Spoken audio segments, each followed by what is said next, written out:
আজকে আপনাদের সকলে সমবেত হয়েছেন আলোচনা সভায়। এই আলোচনা সভার সম্মানিত সভাপতি সমাজসেবা অধিদপ্তর জামালপুরের সম্মানিত উপপরিচালক মহোদয়, আমাদের মাঝে উপস্থিত আছেন সম্মানিত সিভিল সার্জন মহোদয় এবং অন্যান্য সম্মানিত অতিথিবৃন্দ আছেন, স্পেশালি আপনারা যারা সামনে আছেন।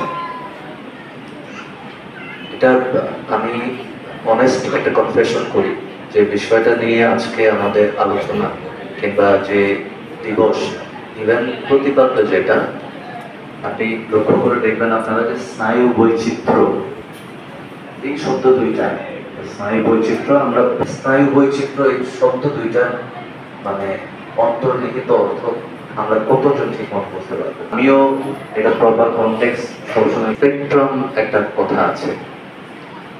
আমরা অনেক সময় ডাউন সিনড্রোম, তারপরে অন্যান্য আরো কিছু স্নায়বিক এবং শারীরিক বৈকল্য, এটার সাথে অটিজমকে মিক্স আপ করে ফেলি।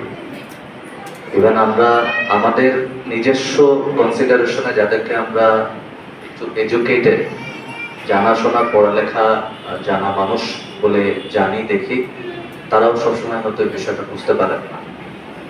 আর এটা আসলে ফার্স্ট টাইম এক্সপেরিয়েন্স, মানে আপনার ডিল করতে হচ্ছে এমন একজন ক্লোজ ফ্যামিলি মেম্বার আপনার, যিনি এই বিষয়টা ধারণ করছেন অটিজম। তাকে আমি টেক কেয়ার যারা না করছি, তারা কখনোই এই চ্যালেঞ্জ, স্ট্রাগল, হার্ডল এটা আসলে বুঝতে পারবো না। আমরা যে টেকসই সমাজ ব্যবস্থা, আমাদের প্রথম স্বাগত বক্তা যিনি, উনি ইনক্লুসিভনেসের একটা কথা বলে গিয়েছেন। এটার মানে হচ্ছে যে এই যে ফুলের মতো বাচ্চা যারা আছে, তারা তো আমাদের সমাজ, দেশ এবং পৃথিবীর অংশ। কাউকেই তো বাদ দিয়ে আমাদের সিস্টেম চিন্তা করা যায় না। প্রতিপাদ্য কিংবা দিবসের যে আলোচনা, দিবসের কনটেক্সট এবং এদেরকে কিভাবে একটা সিস্টেমের ভেতরে নিয়ে এসে তাদের জন্য ইনসেন্টিভ কিংবা তাদের জন্য যে প্রপার ফ্যাসিলিটিস গুলো এখানে কিভাবে প্রোভাইড করা যায়, ইনক্লুসিভনেস এবং টেকসই উন্নয়নের কথা যখন আমরা বলি, এই বিষয়গুলো সামনে আসে। এগুলো খুব ভারী ভারী কথা। আপনারা যারা এই বিষয়গুলো ডিল করছেন, এটা আনফরচুনেট আমি বলবো না, তবে আপনার এই যে যুদ্ধ, এটা একটা যুদ্ধই। এই যুদ্ধটা আসলে অন্য কেউ আপনার হয়ে রিয়েলাইজ করে দিবে না, এটা একদম সত্যি কথা। আপনারা হচ্ছে এই শিশুদের মা বাবা যারা আছেন, তারা আমাদের তুলনায় অনেক শক্তিশালী, অনেক মানসিকভাবে স্ট্রং মানুষ আপনারা। তা না হলে এই বিষয়টা ডিল করা আপনাদের পক্ষে পসিবল ছিল না। আর এটা আল্লাহ তাআলা সৃষ্টিকর্তার রহমত আসলে। কারণ যে আমরা বলি না, আমরা প্রচন্ড সমস্যা, প্রচন্ড বিপদ, প্রচন্ড দুঃখ কষ্টের মাঝেও মানুষের জীবন তো বেঁচে থাকে, এবং আমরা পরিস্থিতিগুলোর সাথে কোপ আপ করে, ওই পরিস্থিতির সাথে মানিয়ে নিয়ে আমরা বেঁচে থাকার সিস্টেম আমরা শিখে যাই কোনো না কোনো ভাবে। আমরা ভয়ানক কষ্ট পাই না মাঝে মাঝে আমাদের খুব প্রিয়জন, সেই প্রিয়জন যখন আমাদেরকে ছেড়ে চলে যান, আমি মারা যাওয়ার কথা মনে করছি, তখন আমাদের অনেকের কাছে মনে হয় যে বেঁচে থাকার আর কোনো মিনিং নাই, আমি এখন বেঁচে থাকবো কিভাবে। এরকম অনুভূতির মধ্যে দিয়েও মানুষ যায়।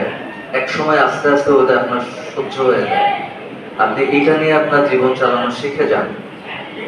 এই বিষয়গুলোও ঠিক এরকম না হইলেও, এই যে আমি আমার জীবন কোনো না কোনো ভাবে চলে যাবে এবং সেটা আসলে আমার জীবনকে চালিয়ে নিয়ে যেতে হবে, শুধু চালিয়ে নেওয়া যায়, আমাকে আমার জীবনে এগিয়ে যেতে হবে।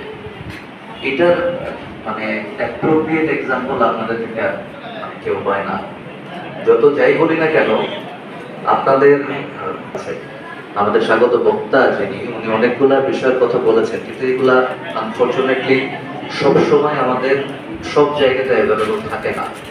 যেমন জামালপুরে এই বাচ্চাদেরকে প্রপার কেয়ার এবং ট্রিটমেন্ট, কেয়ার বলতে তারা যে একটা মিনিমাম মানে সোশ্যাল ইন্টারাকশনের জন্য তাদের যেই সেন্স ডেভেলপ করা উচিত, সেটার জন্য তাদেরকে অনেকভাবে সেন্সিটাইজ করা, অ্যাসিস্ট করার বিষয় আছে।